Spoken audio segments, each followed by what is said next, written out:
Hello and welcome to another episode of Five Idiots Talking Toys. We are super excited tonight. We have our biggest episode yet, so thanks for tuning in.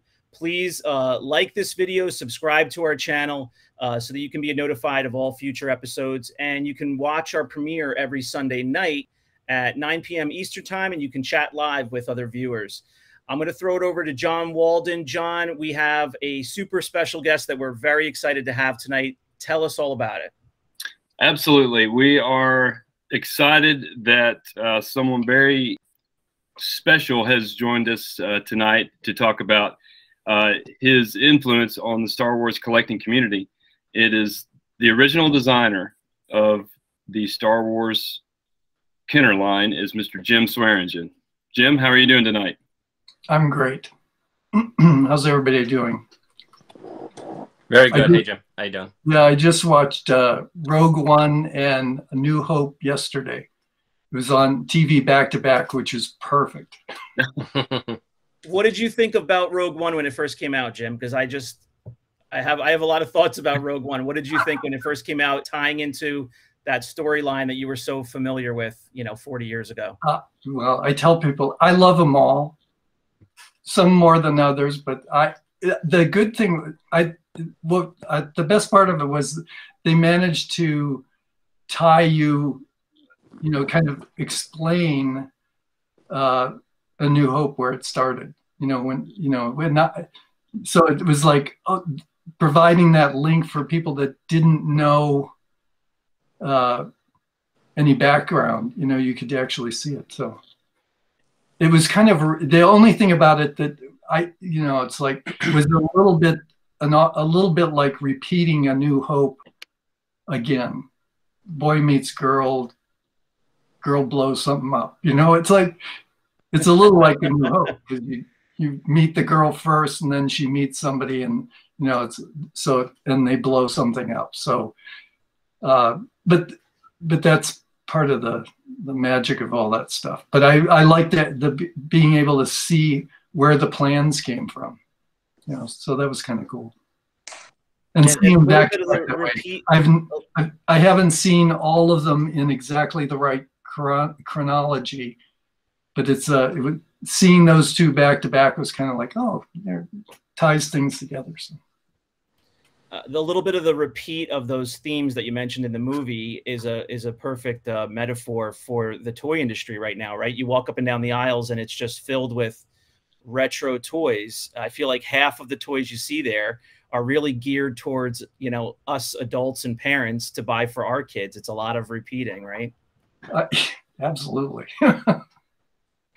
Yeah, I find the toy aisle disappointing in that way, that there are not, and part of that is that there's so few people to sell to. You've got Target, Walmart, is there anybody Amazon. else to sell to? So, and online, well, Amazon. Yeah. But so the toy business is recycling an awful lot of stuff that, rehashing stuff, and there's very little that is new or innovative. I mean, you probably wouldn't do Stretch Armstrong again, or maybe even Easy Bake Oven. Who does baking anymore? So. But so the toy business is real different than it used to be. Yeah. Let's go back 40 years, Jim. Where'd you start out? How'd you get into it?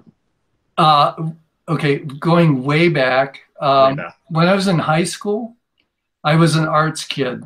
I did sets for the class play. I worked on the yearbook. I was the art editor for the yearbook and took a lot of photography and stuff for it. So, but I had an art teacher that said, if you want to make a living as a creative person, you might consider industrial design. So so I explored that, and I applied to Rhode Island School of Design, Pratt, and University of Cincinnati. I lived in Cleveland, and Cincinnati won out because they had the co-op program. Which was when I was there, it was 5 weeks. So we were in quarters. So 10 weeks of school, 10 weeks of working, and you got to experience the real design stuff. And my last couple of quarters of co-op were with Rainbow Crafts Toys in Norwood. And Rainbow Crafts was owned by General Mills, as was Kenner. When I was graduating, they had been rolled together, and I was 1A in the draft when I graduated from college, and my number was 61. And I had a big job with a really prestigious ID company. And when they found out my number was 61, they found somebody else. But my boss at Kenner, or my boss from Rainbow Crafts, was working at Kenner, and he said, "I don't care what your number is, come and work for us." So I did. And then that was 1972, and that was when I started. And I worked on all kinds of Spirograph and Spirograph and Play-Doh and kind of preschool stuff. A couple of years later, Dave Okada joined Kenner, and they were forming the preliminary design department. And I was asked to be part of the preliminary design department, which was advanced concepts and licensing review kind of stuff. So we were charged with, it was, roughly, I don't know, 15 people, model makers, engineers, designers, soft goods people, and we were charged with coming up with new ideas, and along with that, we reviewed licenses. So I was on the team. As a team, we got together on $6 Million Man. That was our first licensed product, and big licensed product for boys' toys. And we got together and brainstormed how could we translate what we're seeing in TV into toys, and we all threw out ideas, and mine was the bionic eye. Awesome. What I claim. I was going to ask you what your contribution was to that, because I remember that very specifically. Well, yeah, we were, and so it was presented concept-wise. We just got things.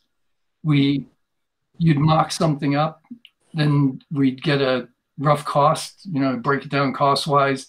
Engineers, if you needed, you could get an engineer to tell you how you do things, like how do we raise his arm, so it looks like it's bionic and all. So we would just do a concept stuff. So the $6 Million Man was like presented as different parts of a G.I. Joe that were modified to, and I took a G.I. Joe's head and cut his eye out, and then carved a big hole in the back of his head and took a peephole from a door and shoved it into his head. And that's really how it was presented. Here's how we do this. And then when we turned it over to production design, they had to figure out how to make, a 1-inch focal point. You had about an inch of head. And when you looked in the back of it, you'd actually see something. They had to figure out the optics and all that stuff. I didn't have to worry about that. I just told them what I wanted, and then they had to figure it out. So, and that's the same thing with all the other stuff we were working on. But Star Wars was the big one. So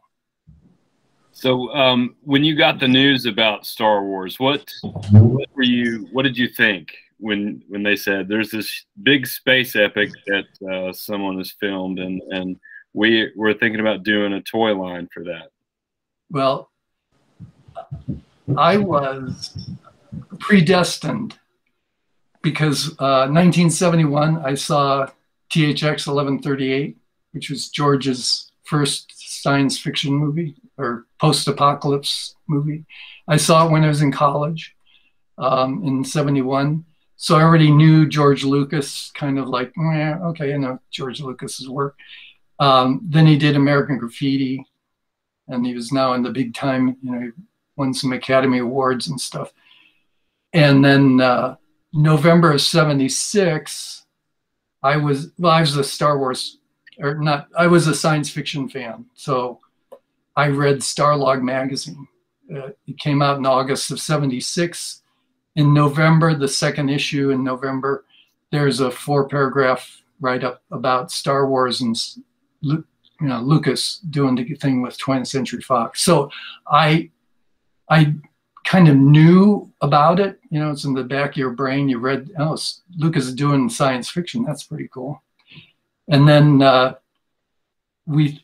think the way it worked, my recollection, there are lots of people that think it was their idea, but the script was presented to Kenner at Toy Fair in '76 or '77. It's somebody, Lucas, Mark Pevers and somebody from 20th Century Fox made a presentation to probably Craig Stokely. He thinks it was his, and maybe Dave Okada. And they saw some, I think they saw some live action photography because that was all done by February, pretty much. So they brought the script back to Cincinnati, and David brought it in and then said, does anybody want to read this script? And I was like, over here, this is the place that needs to go. So I took it home that night with a book of black and white stills from the live action, and then a snapshot of an X-Wing and a TIE fighter. Read it that night, and it was immediately, it was captured. It was like, this is it. We've got to do this. And at that time, it had been turned down. Everybody knows the story, but it had been turned down by everybody else, Mattel and Hasbro and Coleco and a whole bunch of other toy companies, Mego included, because they were the only people doing movie stuff. They did Planet of the Apes, but been turned down. So, and I read it and brought it back and gave it back to David and said, close your door for 2 hours and read this, because it's, we got to do this. So I was convinced from the moment. And because everybody else was, excuse me, worried about the 3 things that were wrong with it. It was a movie, and there hadn't been a movie that stayed in the movie theater no more than a few months, maybe 6. It was science fiction, and 20th century, or not 20th Century Fox, Star Trek and Paramount Studios had screwed up licensing for science fiction because the crap that, it's okay. The crap that they put out with the Star Trek logo on it. And then the third thing was opening May, and that was only going to be, that was a couple months away.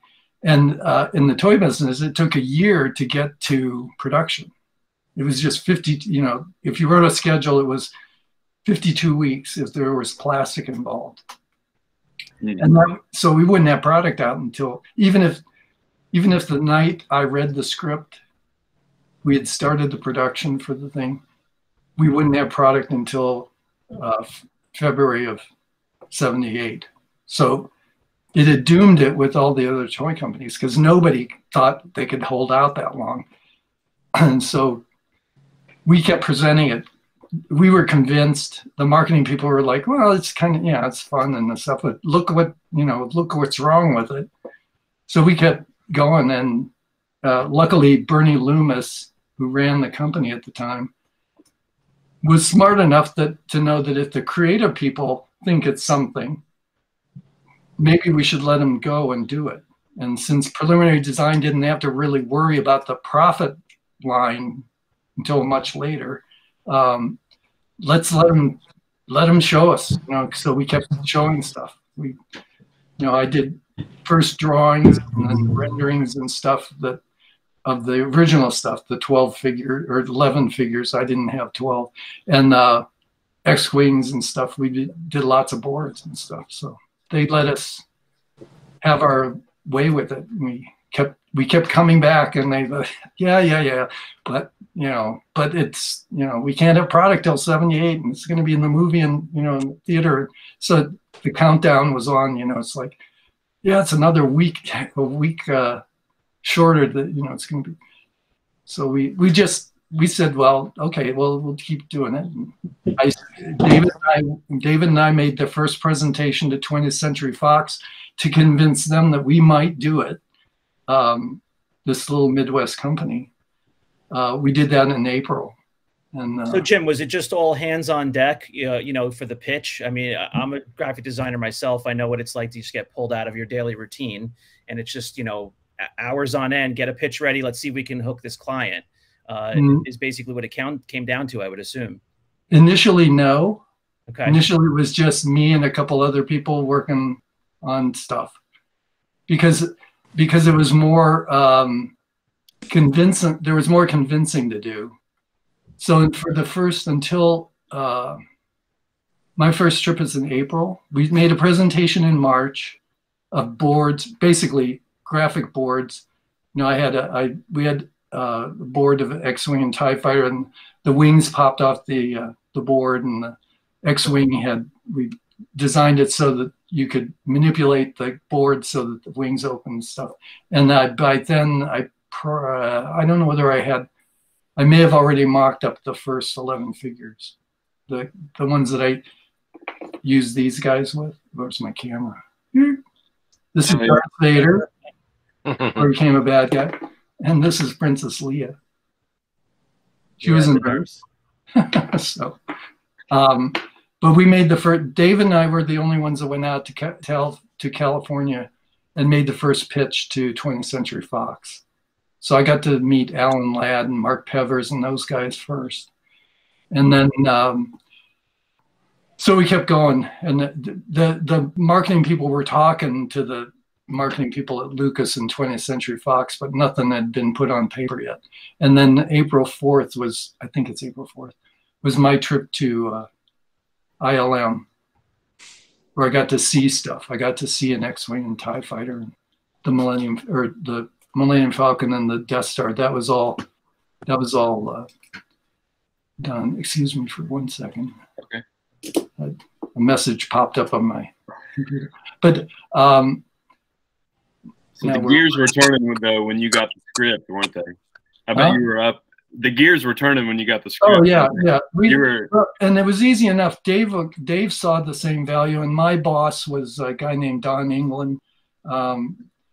We were, you know, I did a lot of the first stuff just because there's other things going on in the department. So I did all the rendered stuff, and then once we started, you know, the hard part about working on Star Wars at that point was we didn't have enough of an agreement, and they weren't prepared enough to provide me and the other people with photographs and drawings, and all the stuff that they had done wasn't, you know, in a form that would just, oh, here, we'll just give you, here's what the X-Wing looks like.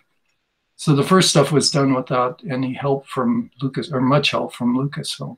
And then April, my trip to April was when I got to go through drawings and see models and all that stuff. So I was gathering all that stuff, and then things were kind of spreading out and people were doing a lot of work on stuff. But the real all hands on deck didn't happen actually till May, when the movie was finally coming out.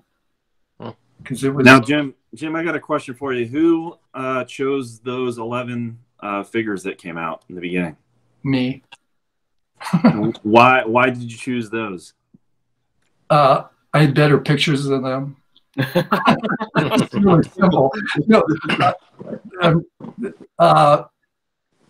well, the core group was real obvious, you know, because you know, Luke, Leia, Obi-Wan, Sand People, R2-D2, C-3PO, Darth Vader. That's 10, right? A Jawa. Oh, and a Jawa. The Jawa, and then yeah, those are all pretty, because those are the first characters you see. So that was like, okay, those are the first. And the 12th one was done once we turned it over to production. And we didn't pick 11 for any particular reason. It's just those are the easiest ones to mock up, I guess. So it was really me. And then once we turned over the first 12, I wasn't doing any more after that. The first 11 figures, once we turned it over to production design, they could just say, you know, let's do that guy or that guy.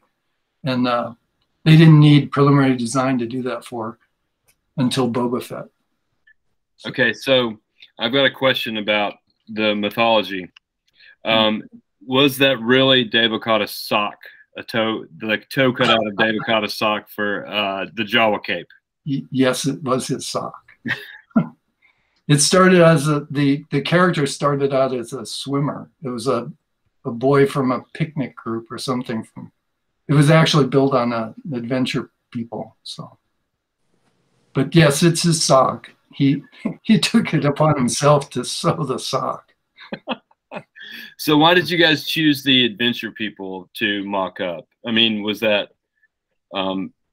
for ratio? You know, to well, had you already had in mind like vehicles and how these figures can fit in vehicles and things like that? Yeah, it all came well. Reading the script, we had done $6 Million Man at 12 inches. G.I. Joe was 12 inches. Big Jim had been 6 inches and stuff like that. But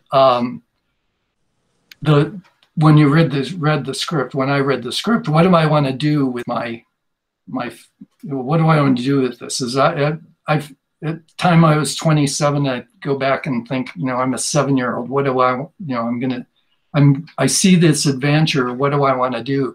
And I want to do the dog fights and blow up the Death Star and stuff. And you can't do that with a 12-inch figure. So I went out and now there's a couple of stories. One is that Bernie Loomis put his fingers up and said, make them this big. The other story is that I went in search of a figure I could use to mock the first ones up, and adventure people were already there. And this guy is 3 3/4 inches tall. So somewhere between those two, between Bernie Loomis's figures and the ones that I went out and purchased, is what happened. It was I needed a figure that was articulated. I could put in the next wing and the TIE fighter, and they were at hand. So I got out my X-Acto knives and my body putty, and I made the first figures out of that. And David gave up his sock. I didn't have to do that. I didn't wear brown socks anyway. So, Jim, was the C-3PO part of the original presentation in Los Angeles to Kenner? I know that you said that it was created physically in a different way. It was a subtractive process. Were all 11 of those figures ready to present in person? They were tactile. They could see them, touch them. No. Well, the 20th Century Fox presentation was with the adventure people that were hacked up, because that's what we sold them on. We used all the production sculpture that was done happened after May. Oh, so the original presentation was the drawings, the artwork. Drawings and mock-ups, yeah. It was not, we didn't have any, it took, I'm trying to think. I'd have to talk to one of the sculptors. It took, once we didn't turn anything over until May to production people. I feel like I saw a photo recently. I was doing some looking around this weekend, and I feel like I saw a photo where the mock-ups that you did to present the physical mock-ups, that maybe C-3PO was presented as a design or a drawing. Maybe it was just the shot that I saw. But I'd be curious. Yeah, there's some photographs that don't have the three-dimensional sculpture that I did, and I'm not sure where but they were still, the very first C-3PO mock-up was done on an adventure person, the adventure people. And none of the sculpture that made it to production happened until we actually turned product over. And that was kind of mid-May. We started, once the movie had been previewed, there's a preview that I went to in May, on the 1st of May, and then the second was the press review on the 2nd of May. Once that started happening, the Time magazine came out, and there's a lot of PR. Then it would, and Kenner had been negotiating the deal. So about end of April, 1st of May, things started opening up at Kenner, and all the negotiations were still going on.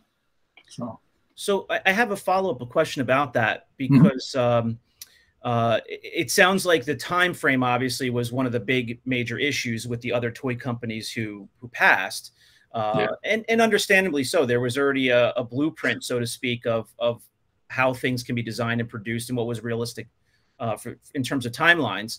How did the agreement or the unwritten agreement go between Lucasfilms and Kenner during that period? Was it just a matter of, hey, if we've got a toy company that's willing to do it and the toy company wants it, we just kind of all understand no matter what we do, it's going to take some period of time, and when they're ready, and we'll do the best we can? They knew it was going to be way after the movie, I assume.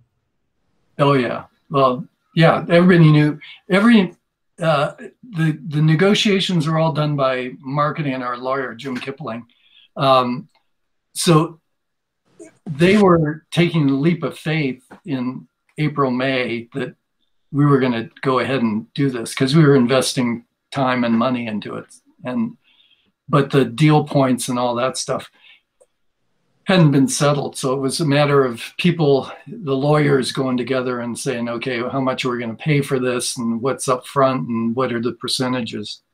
And because they were kind of behind the 8 ball, and we were kind of their last resort, they really had gone through every other major toy company, and it was 20th Century taking a leap of faith that we could do it, and the Kenner managers saying, well, we'll do it even though we know we're taking a big risk. I mean, at the time, I think it was $50,000 or something. It was relatively small, but 1977, those were still pretty big numbers. And for the toy line that we could, so far, up until May, they'd only invested my time and some model makers and engineers looking at stuff. So they hadn't spent a lot of money on it yet, but they were going to. I mean, and then, when I came back and told people just how incredible the movie was, they got real serious. They got much more serious about it. So, and Bernie was he was a brilliant negotiator, and we got galactic rights forever. So. Until and the reality is Kenner didn't really have to wait very long to wonder if this was going to be a success or not, because it was a very short period between when you were mocking up figures and when the movie came out and was the biggest movie in the world, right? Yeah, yeah. But you were still keeping our fingers crossed. I mean, everybody was like, "Well, I hope we're," but I didn't have to worry about that. I just had to have fun. So I had a great time. I had the best design position in the world at that time, because I was doing stuff all by myself. I was like, I was, until they actually assigned a marketing person to the thing, I was the liaison between Lucasfilm, and I was writing letters back, we had letters, faxes, we'd send faxes. But I got to, I was sending notes to Ben Burt and saying, I need these sound effects, and Charlie Lippincott and Kara Wakarska, now Titleman. I was the guy doing all this, making up lists of, let's do all, I have a copy of my memo of all the characters that we could potentially do, that I turned over with the turnover stuff. So I got to do it all. I got, these old, if you go to you see an old movie about Hollywood studios and stuff, I got to drive to Universal Studio and go up to the guy with a clipboard and, say, I'm here to see Charlie Lippincott in Lucasfilm. And he's like looking down, as his clipboard, and he goes, oh yeah, right here. And you can park your car over there, and they're in Bungalow, whatever it was. So I got to do all the great stuff. I've had, you know. I've met George Lucas and a whole bunch of the other people, so I had a great time. Jim, do you pay attention to any of the resale prices going on those figures? One of them, I sold a rocket firing Boba Fett for $18,000. Wow. I don't know. It's probably 20 years ago. And I did notice that one sold for $168,000 not very long ago. And was like, damn, I should have kept that figure. And I gave one away. I gave one to a friend who I think sold it for $100,000. But jeez. He owes me a finder's fee, but he hasn't done it. He hasn't come up with it yet. So that wasn't the guy on Pawn Stars, was it, that was selling that? No. This is a real one. I don't know about that other one. Do you wish that you would have kept like 100 vinyl Cape Jawas from 40 years ago and you could have sold them all now? Yeah, I think I sold my mother's for a song. I gave my mother a sample of every product I had my hands on. So wow. She had an X-wing. She had an X-wing and a TIE fighter. She had all the figures, the first figures, and anything else. She got a sample of everything. So I've only managed to keep one or two, the X-wing and TIE fighter, but everything else, in 40 years, there are too many birthdays and holidays and, kids, people have kids. I don't have kids. So it's like, well, what am I going to do with this stuff? So get the Cape Jawa for your birthday. Here you go. Yeah, probably. Yeah, it's probably like, there's this Jawa. And I'm sure she had a vinyl caped one because she got the first stuff. So, yeah. So, Jim, what would you do differently now with today's technology if you were to design those figures again? Would you design them at all any different? Oh, well, yeah. If we had the technology that we have now. Our figures were so primitive compared to what they do now.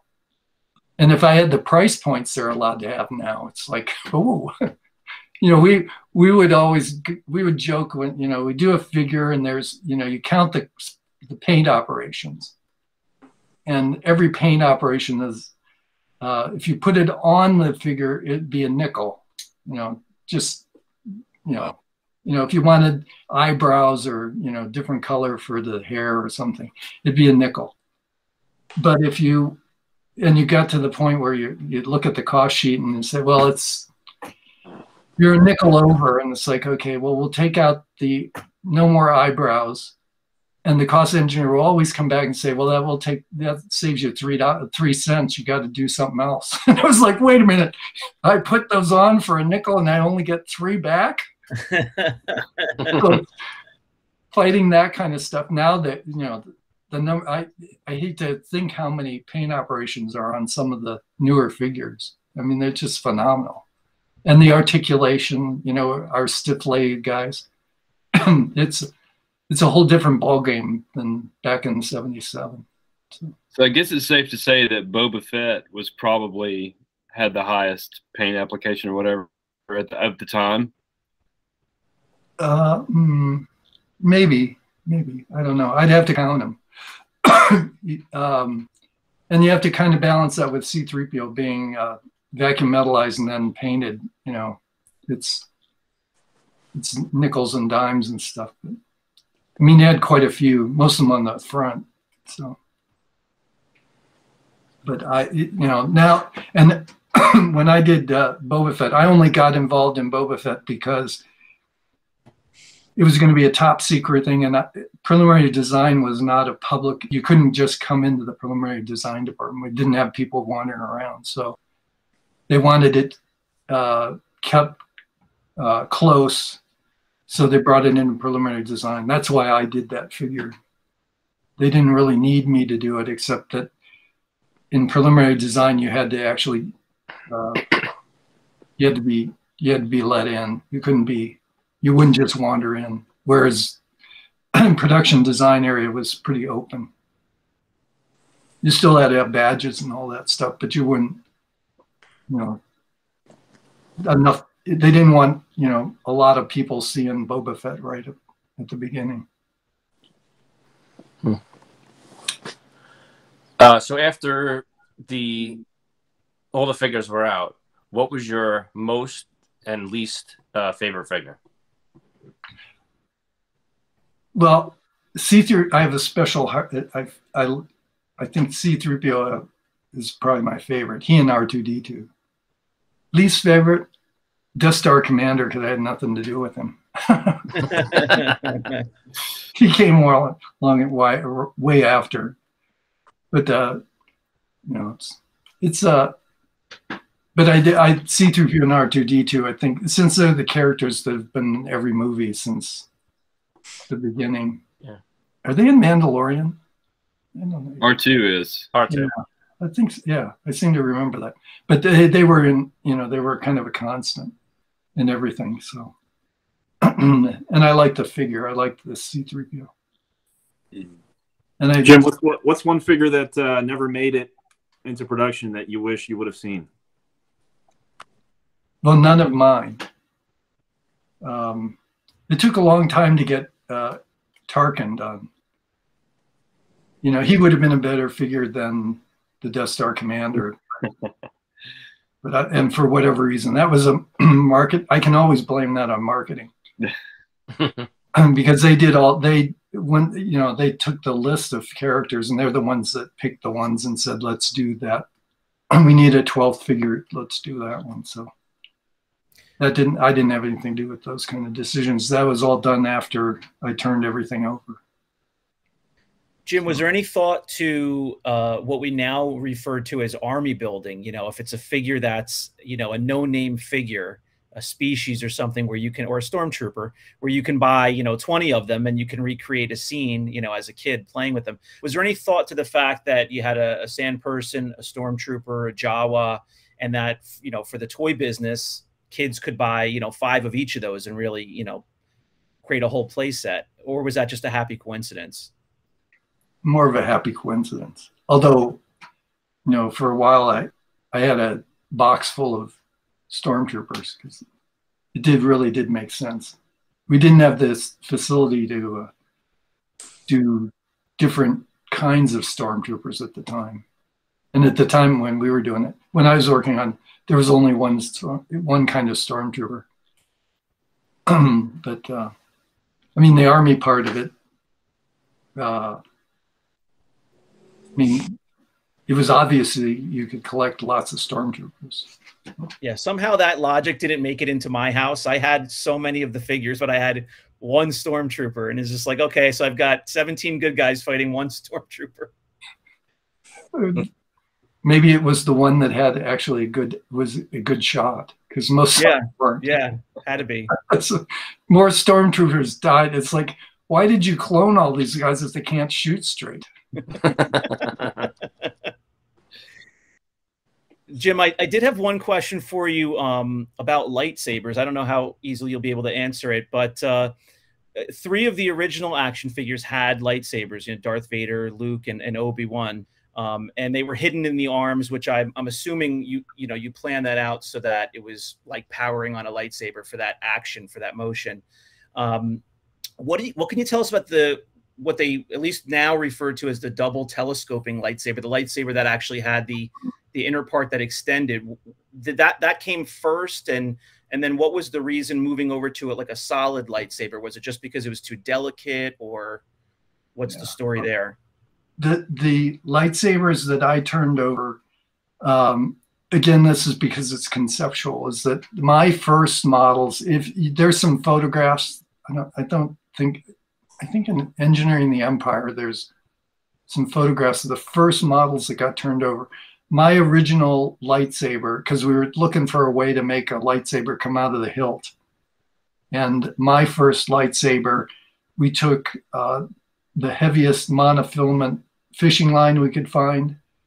And the model makers cut a hole in the back of the figures and carved and drilled out the arm, and then we ran the monofilament down onto then there was a round reel in the middle of the back, So you would pull out the monofilament and then reel it back by turning the knob on the back of his back. That was the original concept.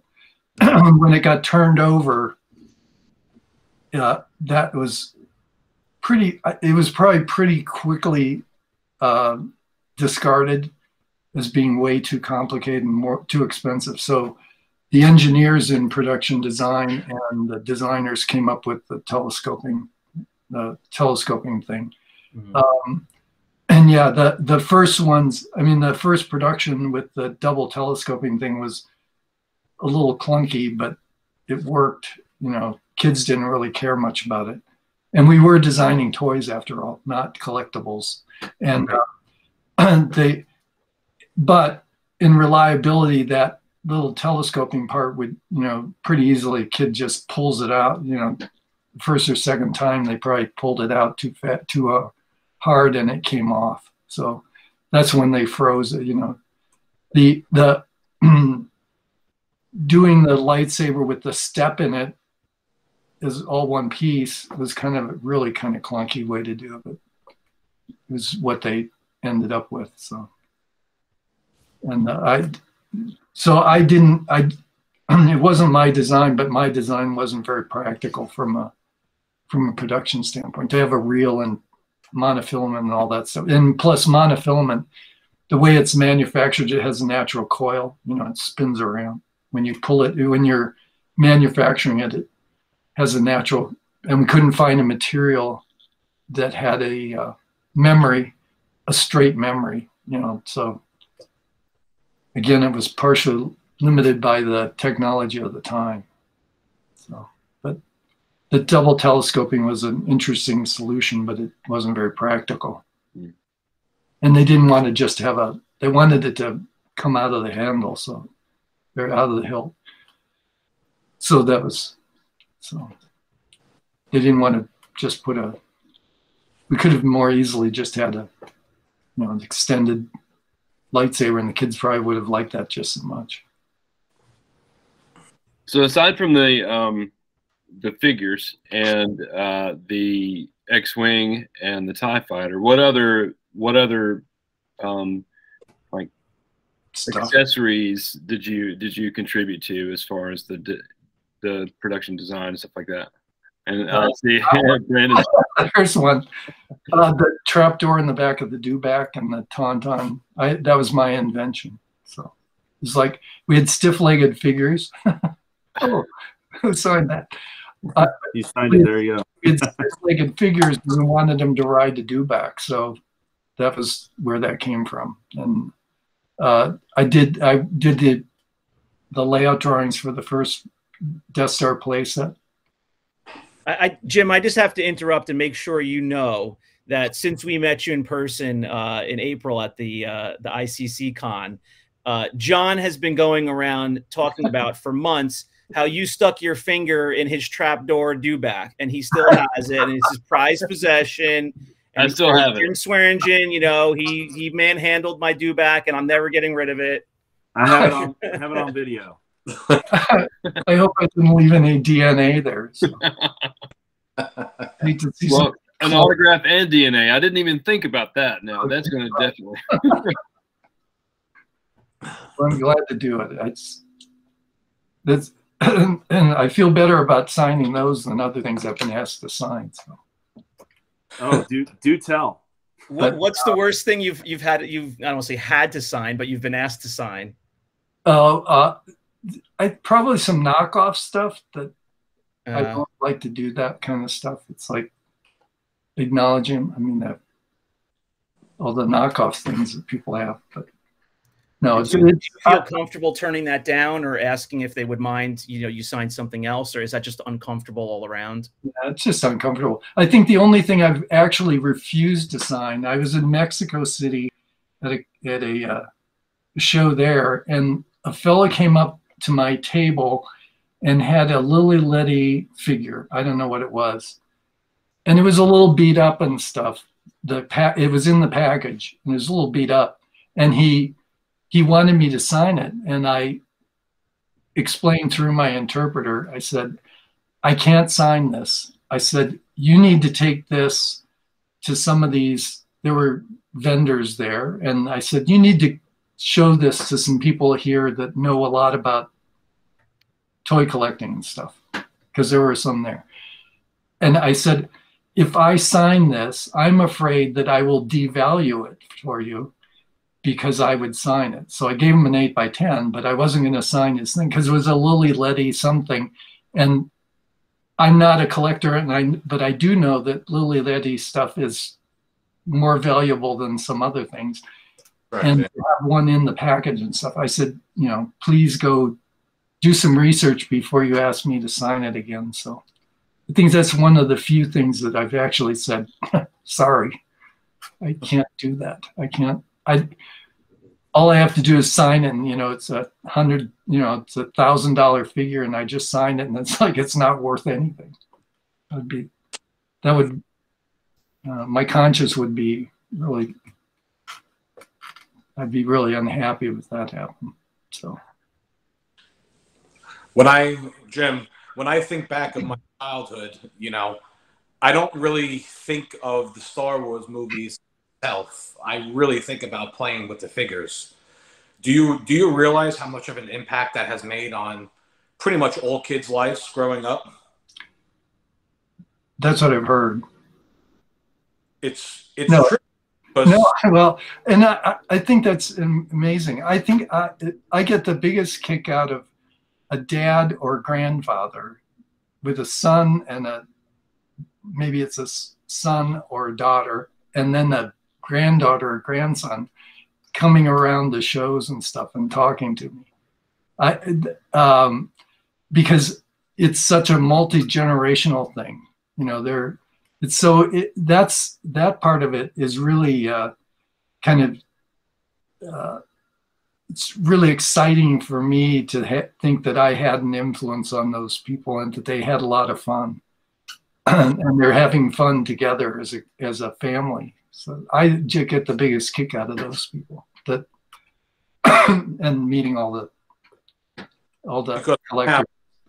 I have a 2-year-old son at home, and I'm not really rushing to show him Star Wars movies, but you can sure bet he has held every one of your Star Wars figures and played them.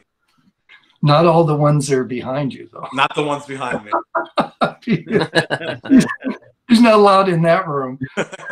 Limits. It's like you can touch those, but if you go in there, you're gonna lose an arm. No, I think I get it's really humbling to hear how many people say you made my childhood, because it was great fun. I tell you, I'm in awe of collectors. I've seen incredible collections. I'm blown away by what people have done, you know, collecting things, and I enjoy seeing everybody that has fun with it. And hopefully kids are still playing with some of them. I mean, the idea of buying two, I ran into somebody whose dad he's probably in his 50s, maybe mid 40s, somewhere in the 50s. And so he was a kid when he was playing with Star Wars. And he had the foresight to buy two of everything way back. And so one was for playing with and one was put away. And then his son had inherited all this stuff, that his dad had collected all these things in packages. And then he had all these other things that he could play with. So it was like, wow. There's a lot of people like me that wish they had held on to a lot more stuff. And now there's a lot of collectors who were kids at that time who now are buying the stuff for themselves. So the running joke is buy one to open and play with, buy one to keep as a collection, and buy a third one, you know, just in case. You know, we have the ability to do that, and we wish, you know, we did that when we were kids or our parents did that. Yeah. No, it's amazing. It's the only toy line that has had that kind of longevity. Maybe Hot Wheels, but it's not the same. It's like, but yeah, it still amazes me that it goes on, and I'm amazed that people come to see me and talk to me about stuff. thanks again for joining us for part 1 of our interview with the amazing Jim Swearingen, the Toy Father. Join us again next week for part 2, right here on YouTube, 9 o'clock Eastern Standard Time. And be sure to like and subscribe as always. And thanks again for joining us. Bye. Have a good night.